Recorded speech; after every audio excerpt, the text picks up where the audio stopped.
ଓଡ଼ିଆ ରାଜଲକ୍ଷ୍ମୀ ଭିଜନରେ ଆପଣଙ୍କୁ ସ୍ୱାଗତ। ଆଜିର ବିଷୟଟି, ଆପଣ ଯଦି ଧୋକା ପାଇଛନ୍ତି କି କେବେ, ଏହାର ପଛରେ କାରଣ କ'ଣ ଥାଇପାରେ, ଆସନ୍ତୁ ଜାଣିବା।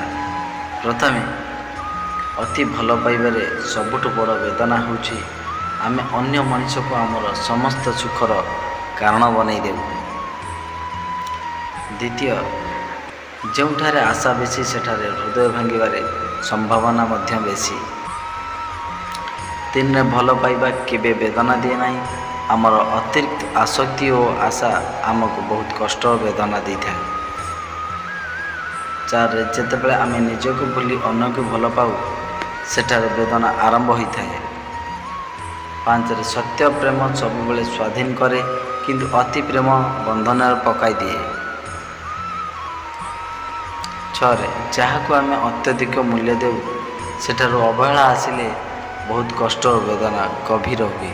ସାତରେ, ଅତି ଭଲ ପାଇବାରେ ଆମେ ଅନ୍ୟକୁ ବଦଳାଇବାକୁ ଚାହୁଁ ଏବଂ ସେଇଠାରୁ ଦୁଃଖ ଆସିଥାଏ। ଆଠରେ, ପ୍ରେମରେ ନିୟନ୍ତ୍ରଣ ନୁହେଁ, ବୁଝିବା ଓ ସମ୍ମାନ ଦରକାର, ନହେଲେ ବେଦନା ନିଶ୍ଚିନ୍ତ ହୋଇଥାଏ। ନଅରେ, ଯେଉଁଠାରେ ଆମେ ଆମର ମନକୁ ସମ୍ପୂର୍ଣ୍ଣ ଦେଇଦେଉ ସେଠାରେ ଆଘାତ ମଧ୍ୟ ଗଭୀର ହୁଏ। ଦଶରେ, ଅତି ପ୍ରେମ ଆମକୁ ଦୁର୍ବଳ କରେ, କିନ୍ତୁ ସଠିକ୍ ପ୍ରେମ ଆମକୁ ଶକ୍ତିଶାଳୀ କରିଥାଏ। 11ରେ, ଯଦି ଭଲ ପାଇବାରେ ସନ୍ତୁଳନ ନଥାଏ ସେହି ପ୍ରେମ ଦିନେ ଯନ୍ତ୍ରଣାଦାୟକ ହୋଇଥାଏ। 12ରେ, ଆମେ ଅନ୍ୟକୁ ଯେତେ ଅଧିକ ଧରି ରଖିବାକୁ ଚାହୁଁ ସେତେ ଅଧିକ ସେମାନେ ଦୂରେଇ ଯାଇଥାନ୍ତି।